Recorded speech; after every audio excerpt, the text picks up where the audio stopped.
So Carter is a gentleman who happens to be an angel investor, and Asif, who did a startup, and I'll let him tell you. It's a wonderful story when you hear from him how he came across his the idea of starting this company. One of his family members, senior members, were sick, and this was the basic startup and idea that he conceived.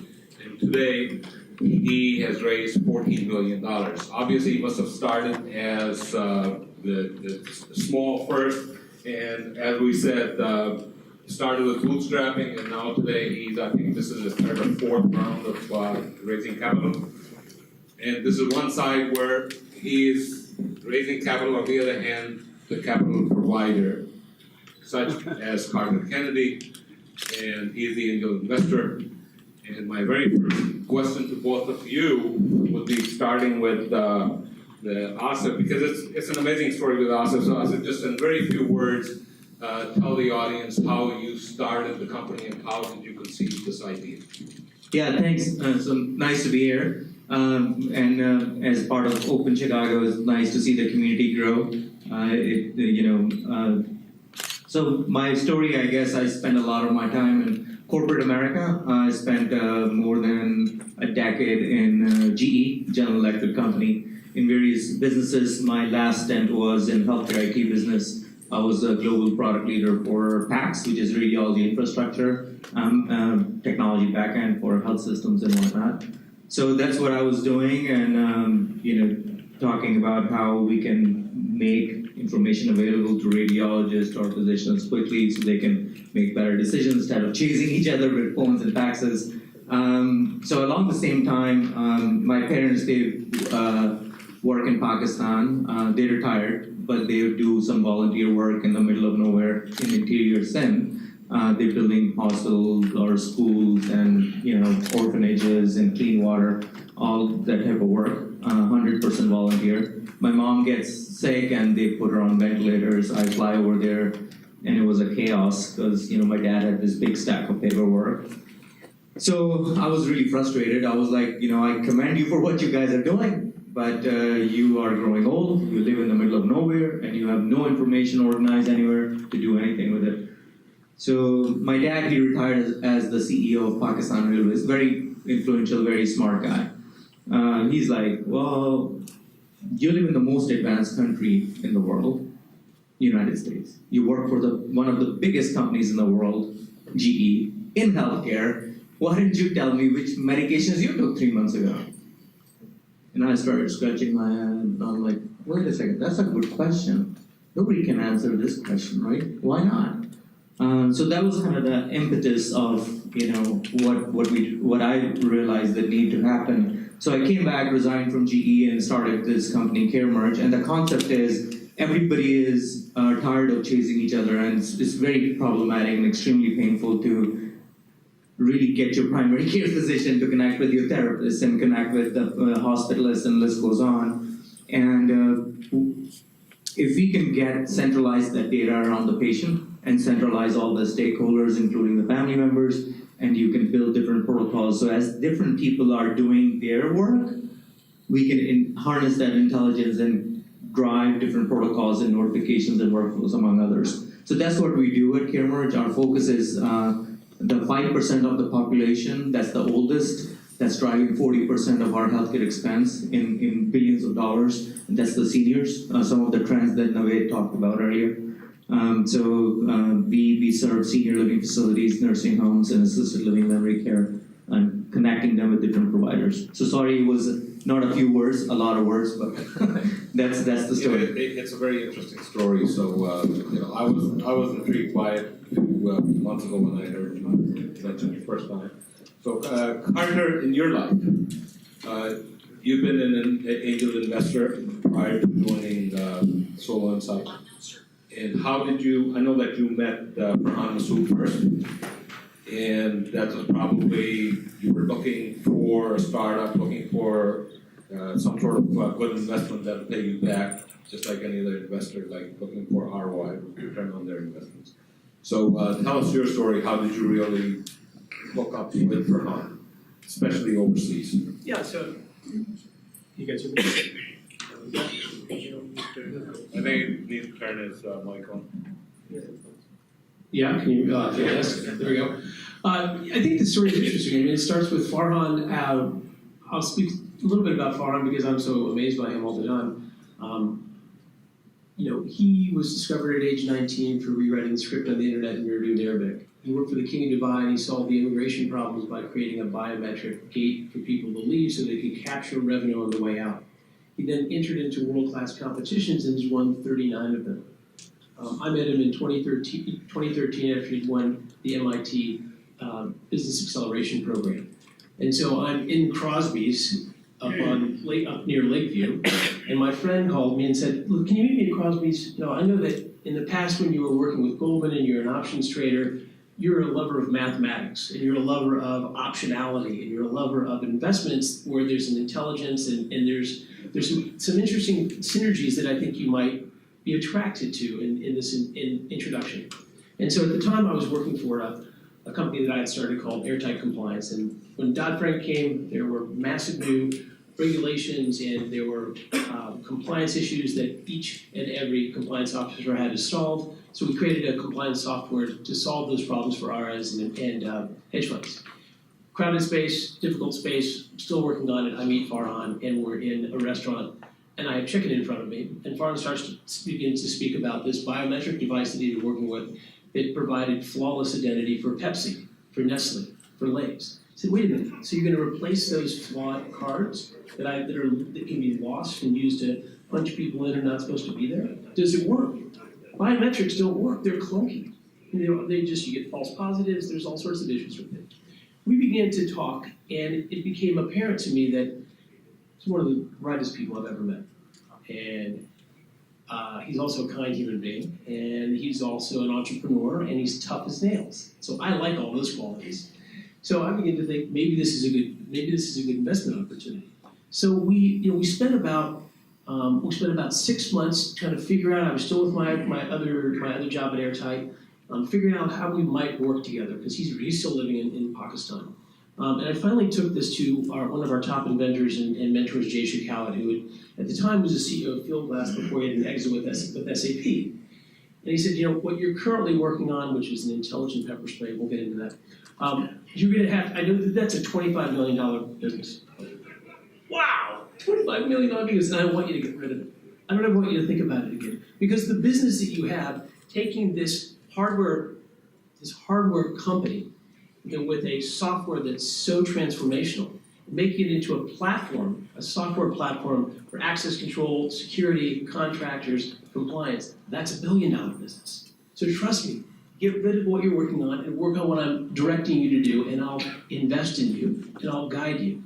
And that was really the genesis of our relationship. And so we've been able to attract capital from a managing director from BlackRock, from people that sit on the American Airlines board and the CIT board, and a whole laundry list of very successful high net worth individuals that are also strategically aligned with our outcome of working with large companies like Home Depot, like Caterpillar, like Jones Lang LaSalle to provide flawless security at the point of entry.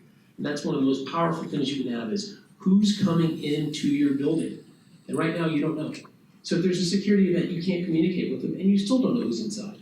If there's a compliance regulation that needs to be enforced, because you don't know who's inside your building, you can't enforce those. So that's what we've created at Solo Insight, and we're working very hard at it. And that was the genesis is that I invested first, kind of sponsored this interaction, and then Farhan invited me to be a major investor and CEO. So the next step could be that if Trump wins, and you can build something for him where he knows who's coming into this country.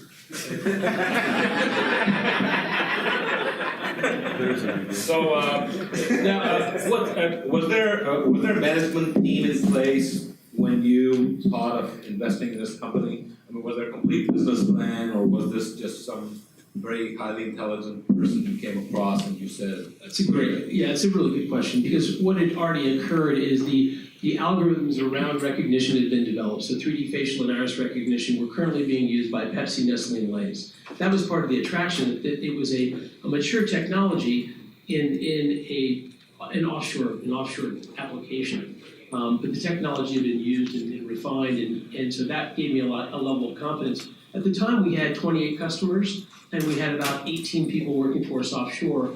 We're now 60 people offshore, and we're 8 people onshore. And that the customers offshore have gone to 152 with 125,000 people using our solution every day. And so part of what I did before I invested and became CEO is to go to Pakistan. I've been there 3 different times. But the first time I went for 32 days and just visited 58 facilities. So I've been all over your country. It's beautiful. Love it. Fantastic. So, Asif, in your case, so there were several variables: growing and aging population, healthcare reforms, millennials in the work, research. You spent 1.5 years in various settings before releasing your first product. So you were focusing on the product as well as you must have been focusing on your management team as well. So was this all done in a year and a half? Yeah, as an entrepreneur, you gotta do all those things in parallel, right? You gotta hire people, you gotta run the product, you gotta worry about engineering, you gotta sell the product, you gotta manage partnerships, right? You gotta do all of that. So I think when we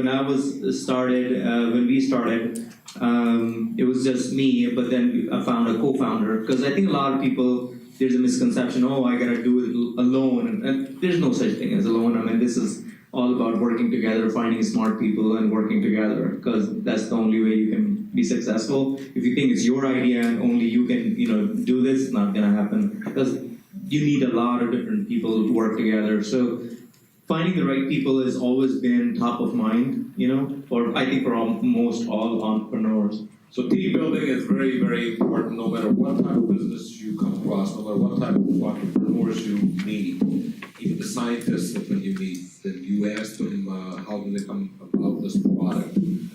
They talk about teams. It's all those teams. So selecting the right team member is no different than dating. I think it was somebody mentioned that over here, or selecting a partner, literally, right? So. And I think to add to that, I think when you talk about team is not just you and the immediate people. You start hiring people with a set of mindset, right? And the mindset comes from the culture. What are the core values you believe in?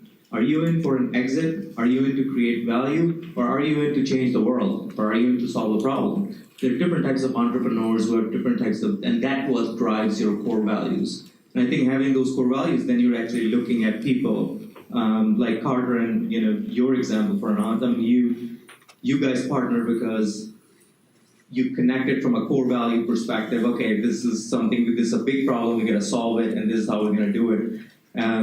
I think you probably talked about, there's sometime down the road there's an exit, but who cares about the exit? It's about the journey, right? So that's what I think is very important. I think on the other side, because it's one of the discussions we're having is about raising capital, and I think Dilawar talked about when you're looking for capital, you should go after as many as you need to, because you're actually looking to find a team of people who are going to support you from a capital side. So there's an operational side team, which is you and the team and the company. But there's the capital side of things, which the VCs who are going to. So you really need to be very, very careful and understand, are we aligned with those people? So different types of teams working together. So in your case, Carter, I know that so you were intrigued by the concept and you were intrigued by the team that was operating this solo inside the first stage in Pakistan. So, but prior to that, this is your first foreign investment. It is my first foreign investment. So what really motivated you? I mean, this is a huge, you can't commit yourself to invest funds, whether they're small or big, whatever it is. It's still your funds and you're looking for return on investment. What really motivated you to invest in a foreign company? Yeah, and that's a great question. And so part of the due diligence process, and 3 times I went to Pakistan, was getting to know our team. And I think we're blessed with the fact that Farhan's a well-known technologist and a leader, and people love to follow him. And so we've been able to attract exceptional talent. And you should know on the global stage, Pakistan has some of the best engineers in the world and some of the brightest people in the world. The fact you live in multi-generational houses, while it may be painful at times when your grandmother's getting in your business, it keeps our team pretty much on the straight and narrow. And I think that we have an extremely focused, intelligent, very, very professional team. We've pivoted from a hardware gate solution to a software platform in the last 8 months. We can only do it with the leadership of Harm Masood and the senior leadership of our team offshore. And so part of what made me confident to invest was getting to know our teammates and their skill sets and to see how they work with one another, and they really coalesced in the last 8 months. And then see their productivity, because it's exceptional. I'll put them against anybody else in the world. So, as Asif stated earlier, and that how important it is to remain focused. You've got a business plan that you're going to follow. First, it's a concept of the business plan, and then you need to build your team as well as remain focused on your core business, as well as remain focused on your finances and how much finance you need. And every entrepreneur will advise you to raise more capital than you really need. So these are the basics. And the reason that I'm taking the head start is so I don't want to be asking questions to these two gentlemen. I think we should open up the Q&A session for the audience so they can ask you and learn from you guys. So do we have Mike over here? I'm Hans Dickey, CTO of AE. Carter, can you walk us through your, the reason for pivot and what are the issues, and then an example of what happened, what are the reasons, and why, and how you, after 8 months of doing it, your decision, what did you call it? Like, does that make sense or not? It's a really good question. And so, offshore, our core competency is working with spinning mills and working with CPG plants and companies like Pepsi. It's working with voodoo factories. And so we're actually managing access, security, and safety at the point of entrance for large numbers of people coming in and out. So we build that hardware and we sell it. It's a CapEx model, it's a one-time revenue. We have a maintenance fee that's on top of that, which it's lucrative, but it's not as lucrative as the software as a service business. And it doesn't have as much flexibility. One disadvantage to being a hardware company is the moment that you install that hardware, it's obsolete. And it requires maintenance and upgrades. Software, on the other hand, can be upgraded from the cloud. So when we came to the US, while we thought the core competency was singularly manufacturing, this is massive horizontal. I mean, flawless identity has applications to healthcare. It has applications to construction sites. It has applications to online education. And so once we recognize the real opportunity, we just strip the software out of the hardware and make it a platform. Do we regret that? Not at all. We wish it had happened sooner? Possibly, but I think our timing's pretty good. Thank you.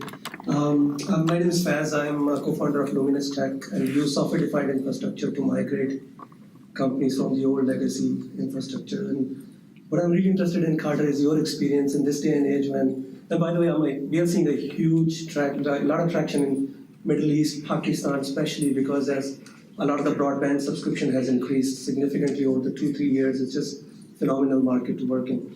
What I'm really interested in is your experience and coming from this day and age when Pakistan has this huge cloud of negativity perception-wise, and somebody like you comes in and speaks with Farhan. Just want to see if there was any experience or anything you can share about how did you have any apprehensiveness or anything like that. I'm just really curious to know what your perspective is there. Yeah, I mean, the first time I went, I really didn't know what to expect. I mean, it's not. I think about Pakistan the way it's reflected in the media, and the media's whole job is to sensationalize everything. So they don't talk about the south side of Chicago and how many violence takes place there on a relative basis to what happens in Lahore, as an example. There's not the same level of violence. In any event, I wanted to know more about the culture, and I was fortunate when I went over to be taken care of so well in such a generous culture. I did find the one thing that made me a popular CEO is that if I provide food for the people that are working for me, they're a pretty happy group. So Lahorians with food at meals, that's a good way for me to help lead. But I found it to be forget about all the media nonsense. It's all hype. It's a very family-oriented culture. It's a very devout culture. It's a very disciplined culture. It's a very intelligent culture. So I have nothing but good things to say, and I'm very happy that I've made this business decision, brought my business contacts and other professionals into the business, and we're looking forward to having great success as we grow here and offshore. Thank you. So this question is for Asif.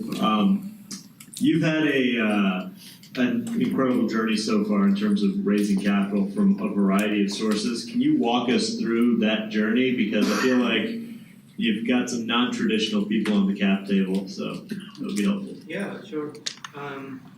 So I think the key thing, which I think Dilawar mentioned earlier, actually Salman also, it's all about relationships. I think you want to be cognizant of that, and I think lots of people use the word networking. Network is not just about trying to talk to people, it's about trying to talk to people with a purpose and some meaning, right? And when you have that purpose and meaning, and everybody is different, what's the purpose that you're looking for? Dilawar's was, hey, I'm just a curious guy. I like to talk to people. I just like to understand. So I think building those relationships and getting the funding, it seems like, oh, great, Asif got this capital from GE and a whole bunch of other, Blue Cross Blue Shield and whatnot. It takes time to build those relationships, and it takes time to build that trust. And, when the time comes, things kind of fall in place. So capital raising is the same thing. You have to, the minute you think about, at least that's what the playbook I use, the minute I thought about, okay, I'm building this platform, CareMerge, and very ambitious vision, right? Our vision is that all healthcare data, all healthcare decisions are going to move on CareMerge at one time, globally. It's a very ambitious vision. In order to achieve that ambitious vision, you gotta have capital, so you cannot do it, bootstrapping. It doesn't work that way. Some of the things we all have talked about is it's the total opportunity, right? How big is the opportunity? In my first time I raised capital, I didn't even define that global opportunity because everybody knows how big of a problem or a mess it is to communicate when you're a healthcare patient, right? Everybody knows that if you have experienced, an event. So I think it boils down to relationships. The first capital we raised through friends and family, I put in my own money. People love when entrepreneurs put their own money because they know that, okay, now you're committed, you're double down or whatever, because you're doing sweat equity. And then on top of it, you're putting your own money, that's like doubling down. So, that's people like that because that shows confidence in yourself and as an entrepreneur. Once you do that, you continue to talk to people about what you're doing, not necessarily for raising capital, but just throwing ideas and just listening to people what sticks. And then you kind of continue to improve your business plan, get customers, continue to grow your customer base. And as you grow your customer base, as you get new logos, you basically send to all your broadcast to all your people that you're talking to in the VC community. Hey, I signed this big deal. I signed this. Now we're in 30 states. Now we're in 40 states. Now we're in 45 states. Building that momentum gets people excited, right? So that's one of the things. I think just continue to communicate and establish those relationships, and just tell people what you're working on and how much progress you're making. So that's number one. It takes a lot of effort because you got to run your company in a very small, team, but at the same time you got to, do that. The other piece is, so as we kind of moved along, our first investor was a billionaire ex-supermodel out of Europe, right? So of all the places. So that she put in $2 million as a starting point. She loved what we were doing, and she was having some challenges with her kind of family and whatnot, so she connected the dots.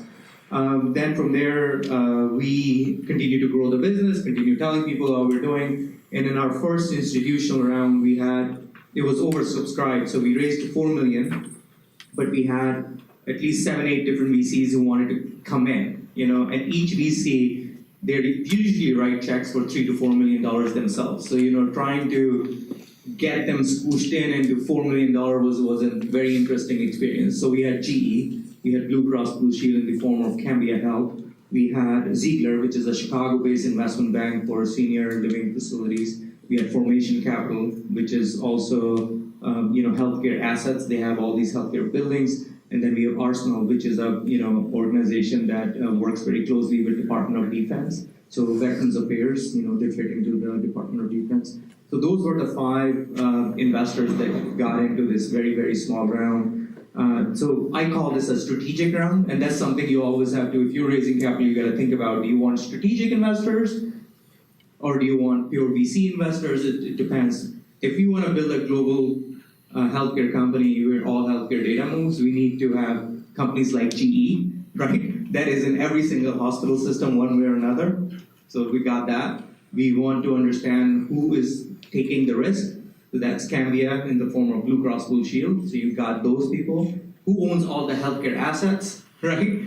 So you've got those in. So you're really nicely organized with strategic. So the next round that we just recently closed with $14 million, we brought in a New York company that Insight Venture Partners. They're pure SaaS company. They look at moonshot opportunities, and they saw care mergers. They investors in companies like Zenefits and Alibaba that lots of you know about. So that's a little bit of a little history of how we came about, which investors, why, and where we're at. So sorry about the long-winded answer, but I think That's a good answer.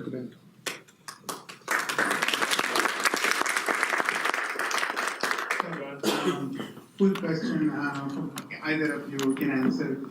When you're working on in a company where you're operating on both opposite sides of the world, and you are the heartbeat of the business, especially a startup, is the real-time collaboration between what's happening in the marketplace firsthand and the engineering operation, or whichever operation is offshore. How do you see because we're never going to change the time zone difference. No matter how close the technology brings us, we still have that as a logistical issue. Do you see that as a logistical issue? And secondly, if you're as a venture cap, if you hear a pitch from a startup that tells them about a great idea, but their engineering operation is somewhere in Asia, how do you see that when you're evaluating that company? I got a really funny story about that. So when we were raising capital in our last, not this recent round, but the last round, we didn't even have a company in Pakistan, because you know how pain in the ass it is to create a company in Pakistan. Right? Sorry, but it's just very difficult. So if you don't have a company, how are you going to pay people over there? So we had Fahad's brother, Fahad is a co-founder and CTO, he's based in the Valley. So we had Fahad's brother's personal account. We were transferring money from our first round, or all the revenue that we get, we just transferred thousands of dollars a month to run the operation that he was distributing in cash to different people. It's crazy stuff. Right? So we go raise this capital, we're in discussions, negotiating with GE, Cambia, all these other guys. They're like, where's your paperwork for Pakistan, with due diligence, right? Where's your paperwork for Pakistani company? Oh, we don't have it.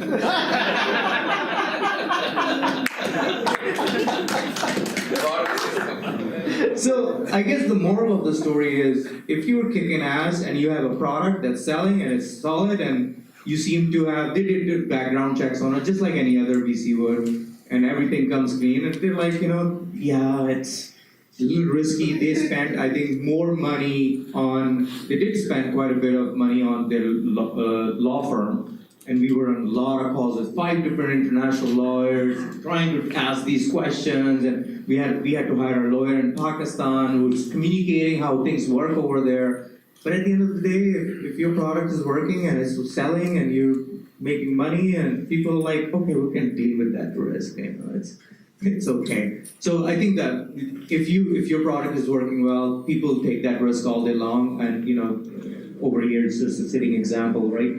People took a risk and invested in it.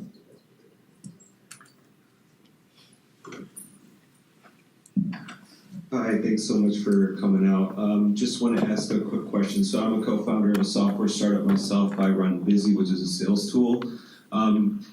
We're a pretty early stage company. I guess my question is, how do you know when the right time is to go seek outside funding? I know I've been in talk with a couple of different angels and VC firms, and some of them are saying go out and raise a family and friends round.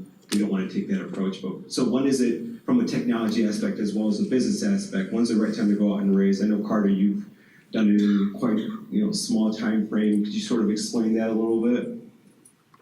From my perspective, it's when you have to have it. So it's when you see an opportunity and it's been validated by customers, and you've gotten support, and you recognize that if you went from 2 to 8 to 18, that you would quintuple the amount of money you would make. I mean, it's not linear in terms of you're an entrepreneur.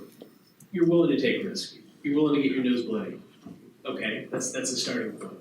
Then you have to find advocates and good team members. And you have to figure out how you're going to work with those team members so that they're aligned with your success. And then you have to figure out the capital that complements that whole team's effort. But I think it should be obvious to you that you're ready to make that move. We're in a wonderful city now in Chicago that's not nearly what Silicon Valley is, but it's much more competitive than it was 5 years ago, and there's a lot more people with successful dollars that they've made from investments that will be willing to listen to you. I can also, I think, again, it depends on what's your core value and what you want to do. Like Naveed was talking about the opportunity, how big is the opportunity and what you want to accomplish at the end. With our kind of size of opportunity, and we need to build this global platform, we're always raising, like I said earlier, you're not necessarily raise capital at a specific point in time. You're always connected with people with capital who are tracking you, who are tracking your progress. So you check in with them every 3 months or 6 months or whatever, once a year, and you tell them about your progress. Last time we met, this is how much revenue we had, this is where we were at product, this is where we were at team, like a business update like you're giving to a board or to yourself. So you got to show that progress and build that relationship, and at some point in time, a whole bunch of people will be like, oh, I know this guy, I can buy for it, I trust this person, and I want to invest in it. So there's this kind of momentum. I think people say always raising capital, you're always raising capital. I kind of look at it, you're always maintaining those relationships. So when you do need capital, people know you, they know you've made progress, they know what you've done, so it helps. I seldom ask the questions, but it just compels me to ask you. I'm actually in healthcare too. I with Mr. Carter. I applaud him. He did a wonderful job, and he saw the talent in you. And we are very happy to see both of you here. My question for you is: do you attract the institutional money and give them personal guarantee, or you invest them? You're not a public, right? So can you please explain to us that how you do this one? So if I understand the question, how you raise this money on personal guarantee, or you give them shares? yeah, you're basically selling parts of your equity. So when you start, you own 0% of 100%, zero value of 100%, 100% of $0, right, of your equity, right?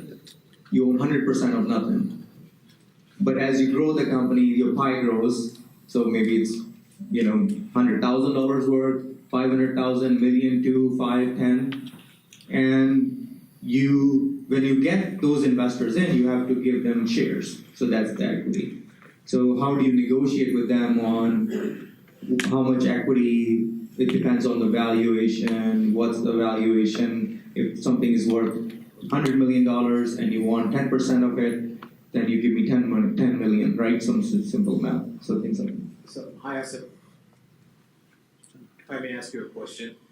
There was a question earlier on in the panel asked on evaluations. So you have had, raises from non-traditional investors, and you went to the Valley, you have raises from traditional investors. If you could just shed a little bit light on the valuations, like how are the non-traditional investor evaluating your company versus the traditional investor, what the valuations are coming in? Yeah. Yes, I think it's an art. It's more of an art than a science. I mean, if it's an established company, because we are not talking about established companies, right? Because you have revenues for so many years, your net income is there, you have a net income positive, your cash flows are good, and then you're raising capital. It's a totally different you use. Coming from a booth myself, there are a whole bunch of financial analysis that is available to you, so you can say what's the IRR on the company, but it doesn't work that way in startups. It's more of an art, and I think it's all about what the comps are. So what are your comps, comparatives, to what you're trying to do. So you look at in the market and say which healthcare tech company got recently funded, how much did they raise, what was the value. That's one. The other is the total opportunity. How big is the opportunity? It's a multi-billion-dollar opportunity. Then these investors have a different mindset. So strategics have a different mindset. Pure VCs have a different mindset. So depending on who you're talking to, they have a different mindset. And some people will say, oh, that's a huge opportunity, right? It's a multi-billion-dollar opportunity to crack the nut on healthcare communication. And if you put in a couple of $1 million, even if it doesn't go anywhere, okay, so what, right? But at least we took a shot at it. So different people, different investors have different kind of mindset, and you got to understand what is it, how are they evaluating? I think they're the GEs of the world, the Blue Cross Blue Shields of the world, they evaluate investments in a different way. They're more about solving the problem, whereas the pure VCs, of course, they're solving the problem too, but they look at the total opportunity. Like Dilar was saying, Freshdesk or LinkedIn or Twitter and all these companies are still negative, but the opportunity is so big that you get a higher multiple and higher valuation. Great, thanks. Basically, exit value. I just want to ask you a question. Although the concept started when you visit Pakistan, any part of it is being used there locally, or is it only for the US market? We're in US and Canada. We get tremendous amount of calls from Europe and Australia and New Zealand, but focus is very important. You want to make sure you focus on a market. Just in the US, for what we do, it's a multi-billion-dollar opportunity. Why distract yourself with international laws and all that kind of nonsense that comes with it? At this point in time, let GE worry about it and let them sell a care merge right down the road. Let them worry about it. We focus on capturing the market and nailing it down. In Pakistan, I think, unfortunately, it's people are not evolved. I think that's usually what I think. People need to evolve to appreciate something.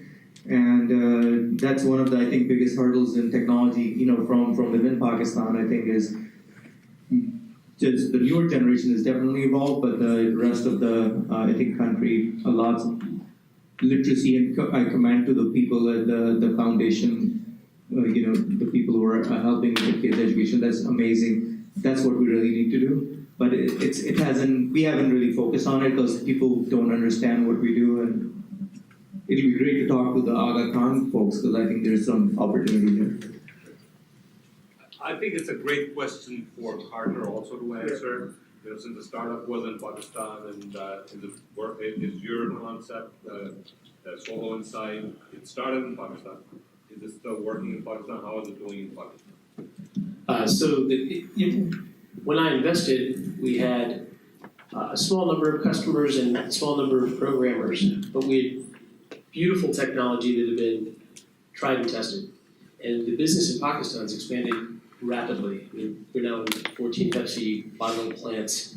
We're at 152 customers now and 125,000 daily users. So that business is accelerated in terms of growth, and that's another thing that's been complementary. That's been a great, wonderful test bed with blue chip customers to give us good feedback, create workflows, and create IP. So it's been a wonderful, wonderful partnership. Great. Well, due to the time constraints, I thank you very much, both of you.